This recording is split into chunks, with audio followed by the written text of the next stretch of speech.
Al Graham for KPXC Radio, the only nuclear-powered radio station on God's green earth. Look at that sunset. It truly is God's tapestry, and a little bit of rain coming in, I believe, but look at the way it's streaming all toward the sunset. Well, that's actually an optical illusion. It's just the sun is shining this way. It looks like a celestial gallop toward the setting sun. God does good work, huh? I'm giving him great reviews tonight, not just for that, but for the following story I'm going to tell you. I was a drowning in the ocean, and it was a raging 40-foot waves. I was naked in the ocean, and I wondered why I wasn't cold. And I looked at my body, it was blue. I said, this is it. This is the end. Beautiful friend, my only friend of our elaborate plans, the end. No, that was a Doors song. But I truly thought it was the end, right? So this is metaphorical, by the way, but actually true story. So these waves are smacking me in the face, and I'm drowning as sure as hell, or as sure as rain. I heard a voice from the shoreline calling me. A big, loud voice said, Dad! And oh my God, that's loudest. That's my oldest son, Dylan. I call him loudest because he is loud. I mean, you can hear him coming from Tanganyika if he was there. Anyway, so he said, Dad, don't worry. I'm gonna save you from drowning. So I said, wow, look at that. The last minute, I'm drowning.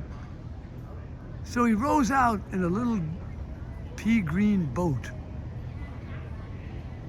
And he throws me a life-saving device. He said, Dad, just blow into the tube. It'll inflate. And I went, thank you, son. He said, okay, Dad. And he rowed back to shore. And I started blowing in that, and I was blowing like it was Gabriel's horn. I blew for 45 minutes until I realized that there was a huge gash. He'd thrown me a lifeline, but it had a cookie. It had a razor in the cookie, so to speak. That's another metaphor. And by God, I started sinking. And I yelled to him, son, you said you'd save me. And he said, yeah, I know, Dad, but I changed my mind.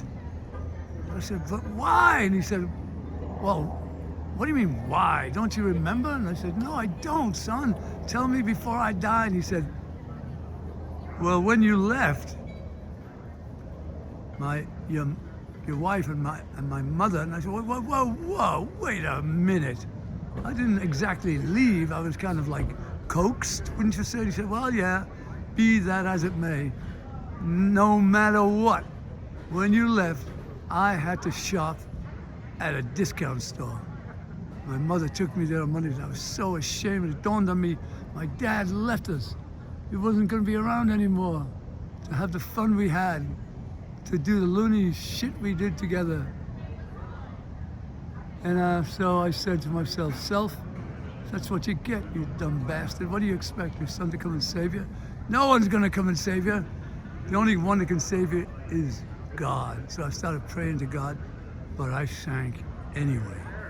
I sank down to the bottom of the ocean, blowing all the way down to the ocean, just in case it was like a dream. But it wasn't. I got to the bottom of the ocean. Oh, on the bottom of the ocean floor. It was in Coronado, but it was off the coast of Coronado, by the way. It was a place called Point Loma. You all know it, I'm sure. Those of you who don't, look it up. So I sank down to the bottom with the lobsters and all the bottom feeders. And by God, guess who was down there? You guessed it, Clara Morrison. Giving orders to passing lobsters, yelling up at passing naval craft, I'm Admiral Morrison's wife, and just turn left and splice the main brace, and all these nautical phrases. And I said to myself, this is just too much for any human to bear. My son had abandoned me, left me at the bottom of the ocean, and Clara Morrison,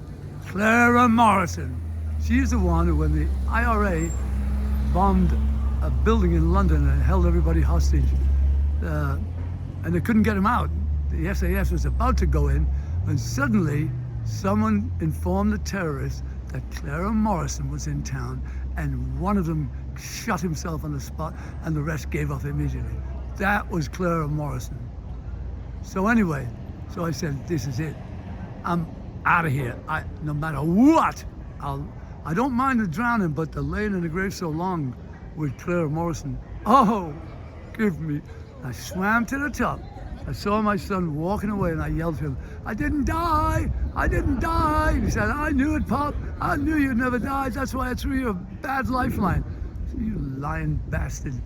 You expected me to die, didn't you? And he said, well, okay. I said, all right, I love you. The end.